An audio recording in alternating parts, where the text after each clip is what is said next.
ಮೊಸರು ಮೆಣಸಿನ್ಕಾಯಿ. ಇವತ್ತು ನಾವು ಊಟದ ರುಚಿಯನ್ನು ಹೆಚ್ಚಿಸುವಂತಹ ಮೊಸರು ಮೆಣಸಿನ್ಕಾಯಿ ಹೇಗೆ ಮಾಡ್ಕೊಳ್ಳೋದು ಅಂತ ನೋಡೋಣ. ಹಾಯ್ ಫ್ರೆಂಡ್ಸ್, ನಮಸ್ತೆ. ನಾನು Rajeshwari. Welcome to our channel simple cook with Raji. ಮೊದಲನೇದಾಗಿ ನಾನು ಇಲ್ಲಿ 1/4 kg ಎಷ್ಟು ಹಸಿಮೆಣಸಿನ್ಕಾಯಿ ತೊಗೊಂಡಿದ್ದೀನಿ.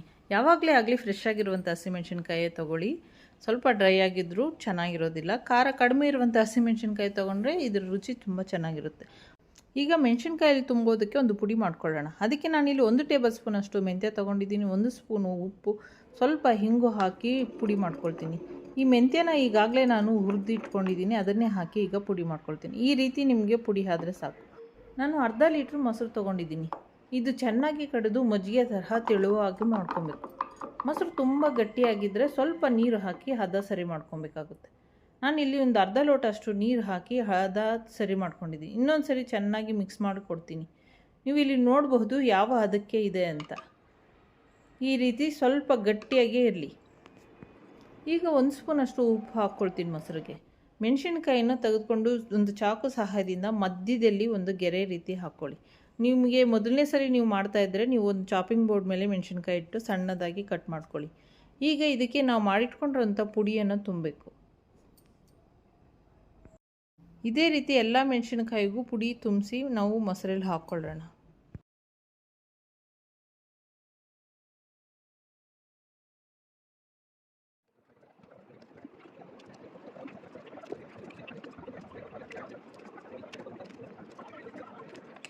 ಈಗ ಮೆಣಸಿನಕಾಯಿಗಳನ್ನು ಮೊಸರಲ್ಲಿ ಹಾಕಿದ್ಮೇಲೆ ಸ್ವಲ್ಪ ಪ್ರೆಸ್ ಮಾಡಿ ಕೊಡೋದ್ರಿಂದ ಮೆಣಸಿನಕಾಯಿ ಮೊಸರನ್ನ ಚೆನ್ನಾಗಿ ಅಬ್ಸರ್ವ್ ಮಾಡಿಕೊಳ್ಳುತ್ತೆ. ಮುಚ್ಚಳವನ್ನು ಮುಚ್ಚಿ ರಾತ್ರಿ ಪೂರ್ತಿ ಹಾಗೆ ಇಡೋಣ.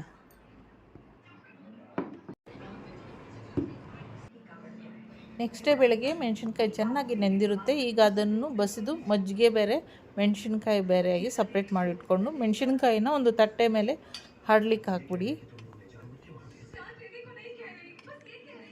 ಇದೇ ಮಜ್ಜಿಗೆಯಲ್ಲೇ ಮತ್ತೆ ಮೆಣಸಿನ್ಕಾಯಿ ನೆನೆಯೋದಕ್ಕೆ ಹಾಕಬೇಕು. ಹಾಗಾಗಿ ಇದನ್ನು ವೇಸ್ಟ್ ಮಾಡಿದಿರ ಒಂದು ಮುಚ್ಚಳವನ್ನು ಮುಚ್ಚಿ ತೆಗೆದಿಟ್ಬಿಡಿ. ನೀವು ಫ್ರಿಜ್ಜಲ್ಲಿ ಬೇಕಾದರೂ ಇಡ್ಬೋದು, ಹೊರಗಡೆ ಬೇಕಾದರೂ ಇಡ್ಬೋದು.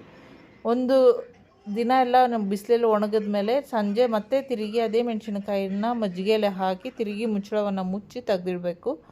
ನೆಕ್ಸ್ಟ್ ಡೇ ತಿರುಗಿ ಇದೇ ಮಜ್ಜಿಗೆಯಿಂದ ಬೇರ್ಪಡಿಸಿ ಮತ್ತೆ ಒಣಗ್ಲಿಕ್ಕೆ ಹಾಕಬೇಕು.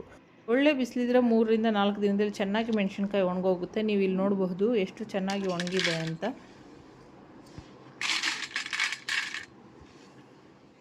ಚೆನ್ನಾಗಿ ಒಣಗಾದ್ಮೇಲೆ ನೀವು ಬಾಕ್ಸಲ್ಲಿ ಸ್ಟೋರ್ ಮಾಡಿ ಇಟ್ಕೊಳ್ಳಿ. ನಾವಿವಾಗ ಮೆಣಸಿನ್ಕಾಯಿ ಹೇಗೆ ಫ್ರೈ ಮಾಡ್ಕೊಳ್ಳೋದು ಅಂತ ನೋಡೋಣ. ಇವತ್ತು ನಾನು ಊಟದ ಜೊತೆ ತಿನ್ನೋದಕ್ಕೆ ಮೆಣಸಿನ್ಕಾಯಿ ಫ್ರೈ ಮಾಡ್ಕೊಳ್ತಾ ಇದ್ದೀನಿ.